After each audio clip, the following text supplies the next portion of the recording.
আসসালামু আলাইকুম, সবাই কেমন আছো? আজকে আমরা পড়ব বালুচরে একদিন। আজকে আমরা সুন্দর একটা গল্প পড়ব। গল্পটার নাম হচ্ছে বালুচরে একদিন। তাহলে চলো আমরা গল্পটা শুরু করি। ঢাকা থেকে অনেক দূরে ছোট্ট একটা গ্রাম, নাম তার অচিনপুর। সেই গ্রামে তিথিদের বাড়ি। গ্রীষ্মের ছুটিতে ওরা বাড়িতে বেড়াতে আসে। এবারও ওরা বেড়াতে এসেছে। গ্রামে এলে তিথি মন ভরে প্রকৃতি দেখে। সবুজ সুন্দর এই গ্রামে আছে কত গাছ, কত পাখি উড়ে যায় আকাশের পথে। সুপারি গাছের সারি দিয়ে উকি দেয় সকালের সূর্য। সুপারি গাছের সারি দিয়ে উকি দেয় সকালের সূর্য। গ্রামের পাশ দিয়ে বয়ে গেছে নদী। গ্রামের পাশ দিয়ে কি বয়ে গেছে? নদী। নাদের চাচা বলেছেন নদীর চরে পাখিদের মেলা বসে। কে বলেছেন? নাদের চাচা। তিনি বলেছেন নদীর চরে পাখিদের মেলা বসে। তিনি একজন জেলে। নাদের চাচা একজন জেলে। মাছ ধরতে চলে যান একেবারে মাঝ নদীতে। ওখানেই তিনি দেখেছেন শত শত পাখি। নৌকার মাঝি গণেশ কাকা বলেছেন পাখিরা মাছ ধরে। নৌকার মাঝি গণেশ কাকা বলেছেন পাখিরা মাছ ধরে। সাদা বকগুলো চুপ করে বসে থাকে, মাছ দেখলেই খপ করে ধরে। তিথি এসব গল্প শোনে, মনে মনে ভাবে আহা, যদি আমিও যেতে পারতাম। গণেশ কাকা বলেছেন একদিন তোমাকে নিয়ে যাব। এক সকালে গণেশ কাকা সত্যি নৌকা নিয়ে হাজির। বাবা বললেন চলো ঘুরে আসি। নদীর তীর ধরে নৌকা চলছে। নদীর তীর ধরে নৌকা চলছে। দূর থেকে দেখা যাচ্ছে মসজিদের মিনার, দেখা যাচ্ছে গ্রামের বাজার, বটতলা, মাঠ, মন্দির। একটু পেরোতেই চোখ পড়ল কুমারপাড়া। একটু পেরোতেই চোখ পড়ল কুমারপাড়া। নৌকায় উঠলেন বাবার বন্ধু মধুপাল। বাবার বন্ধুর নাম কি? মধুপাল। তিনি মাটি দিয়ে শখের হাড়ি বানান। মাটি দিয়ে শখের হাড়ি বানান। রঙিন হাড়িগুলো দেখতে খুব সুন্দর। রঙিন হাড়িগুলো দেখতে খুব সুন্দর। মধু কাকা তিথিকে দুটি রঙিন হাড়ি দিলেন। কয়টি হাড়ি?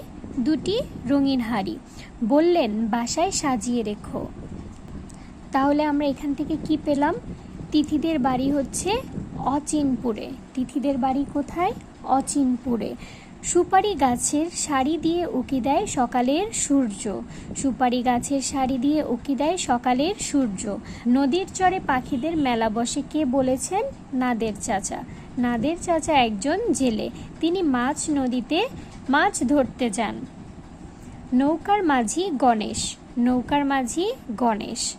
তারপর আমরা আরেকটা জিনিস পেয়েছিলাম, সেটা হচ্ছে বাবার বন্ধু মধুপাল। বাবার বন্ধু মধুপাল তিনি কি করেন? তিনি মাটি দিয়ে শখের হাড়ি বানান। মাটি দিয়ে শখের হাড়ি বানান। তিথিকে মধু কাকা দুটি রঙিন হাড়ি দিয়েছিল।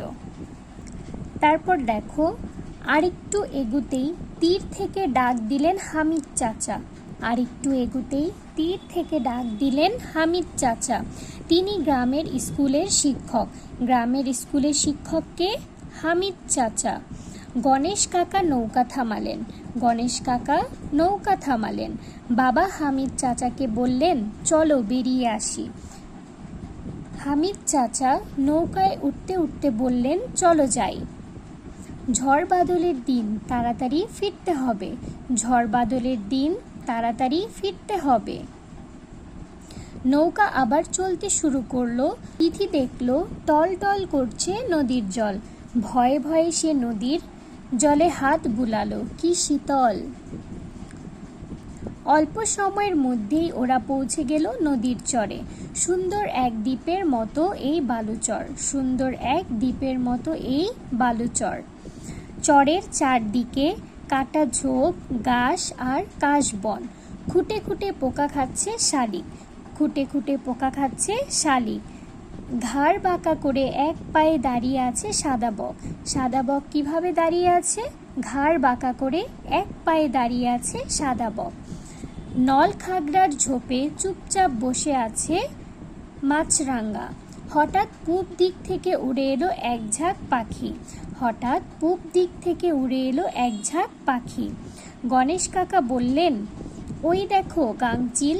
তিথি চিৎকার করে উঠল, বাবা কি সুন্দর। হামিদ চাচা শোনালেন মুক্তিযুদ্ধের গল্প। হামিদ চাচা শোনালেন মুক্তিযুদ্ধের গল্প। 1971 সালে এই চরে মুক্তিযোদ্ধারা ঘাঁটি গেড়েছিল। 1971 সালে এই চরে মুক্তিযোদ্ধারা ঘাঁটি গেড়েছিল। তারা ডুবিয়ে দিয়েছিল পাক বাহিনীর লঞ্চ। চরের পশ্চিম দিক থেকে কে যেন এগিয়ে আসছে। আরে আরে, এ তো দেখি নাদের চাচা। তার ঝুড়ি ভর্তি মাছ। নাদের চাচার ঝুড়ি ভর্তি মাছ, পাবদা, পুঁটি আর একটা মাঝারি আকারের বোয়াল। তাজা মাছগুলো এখনো নড়ছে, তাজা মাছগুলো এখনো নড়ছে। তিথি অবাক হয়ে মাছ দেখল। নাদের চাচা সবাইকে দুপুরে খাওয়ার দাওয়াত দিলেন। গণেশ কাকা বললেন, ফিরতে হবে। হামিদ চাচা আকাশের দিকে তাকালেন। তিথি দেখল উত্তর পূর্ব আকাশে মেঘ জমেছে, নদীর বুকে ঠান্ডা বাতাস বইছে। সবাই নৌকায় উঠে পড়ল। গণেশ কাকা দ্রুত বৈঠা চালালেন। নাদের চাচা তুলে নিলেন আরেকটি বৈঠা। দুজনে নৌকা বেয়ে ছুটে চললেন গ্রামের দিকে। তীরে পৌঁছতে না পৌঁছতেই শুরু হলো ঝড়। তিথি ভাবতে লাগলো, পাখিগুলো এখন কি করছে। দেখো এখানে কত সুন্দর করে একটা ছবি দেওয়া আছে। পাখিগুলো উড়ে যাচ্ছে, আর এই যে নৌকা মাঝি কি করছে, নদী পারাপার হচ্ছে। আর এখানে কত সুন্দরভাবে কাশবন দেওয়া আছে। আর এই যে এটা হচ্ছে তিথি, আর এটা তিথিদের গ্রাম। তারপর দেখো শব্দ শিখি। এখানে কিছু শব্দের অর্থ দেওয়া আছে, এটা কিন্তু তোমাদের মুখস্থ করতে হবে। উকি দেওয়া, আড়াল থেকে দেখা। উকি দেওয়া, আড়াল থেকে দেখা। মিনার, দালানের উঁচু চূড়া। মিনার, দালানের উঁচু চূড়া। বাদল, বৃষ্টি। বাদল, বৃষ্টি। চর, নদীতে তৈরি হওয়া বালুময় ভূমি। চর, নদীতে তৈরি হওয়া বালুময় ভূমি। নল খাগড়া, নলের মতো লম্বা ঘাস। নল খাগড়া, নলের মতো লম্বা ঘাস। ঘাটি, আস্তানা। ঘাটি, আস্তানা। তারপর বাক্য বলি ও লিখি। এখানে কিছু শব্দ দেওয়া আছে, এই শব্দগুলোর বাক্য তোমাদের লিখতে হবে। দেখো এখানে আমি লিখে দিয়েছি, এটা সুন্দরভাবে তোমরা পড়বে এবং লিখবে। প্রথমটা হচ্ছে নদী। নদী দিয়ে বাক্য কি হবে? নদীর চরে পাখিদের মেলা বসে। নদীর চরে পাখিদের মেলা বসে। নৌকা, নদীর বুকে নৌকা চলে। নদীর বুকে নৌকা চলে। মুক্তিযোদ্ধা, 1971 সালে বালুচরে মুক্তিযোদ্ধারা ঘাঁটি গেড়েছিল। 1971 সালে বালুচরে মুক্তিযোদ্ধারা ঘাঁটি গেড়েছিল। বালুচর, বালুচর সুন্দর এক দ্বীপের মতো। বালুচর সুন্দর এক দ্বীপের মতো।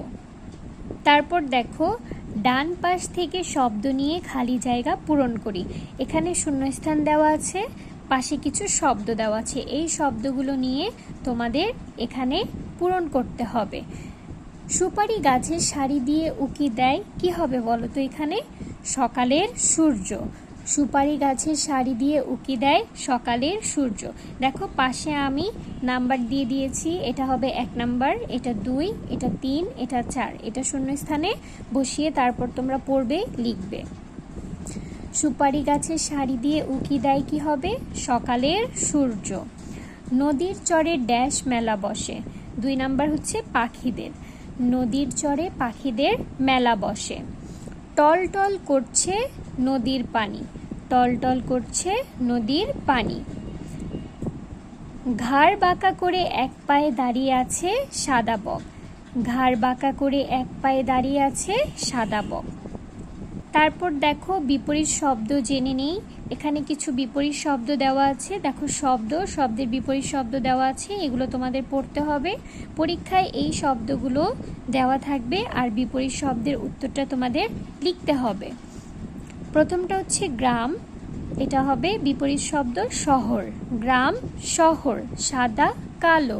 শীতল, উষ্ণ। পরিষ্কার, নোংরা। দূর, নিকট। গ্রাম, শহর, সাদা, কালো, শীতল, উষ্ণ, পরিষ্কার, নোংরা, দূর, নিকট। তাহলে আজকে এই পর্যন্তই। তোমরা চ্যানেলটি সাবস্ক্রাইব করে রাখো। এর পরদিন আমরা বাকি যেই সঠিক উত্তর, তারপর ছোট প্রশ্ন যেগুলো আছে, বিরাম চিহ্ন, এগুলো আমরা পরবর্তী ক্লাসে করিয়ে দেব।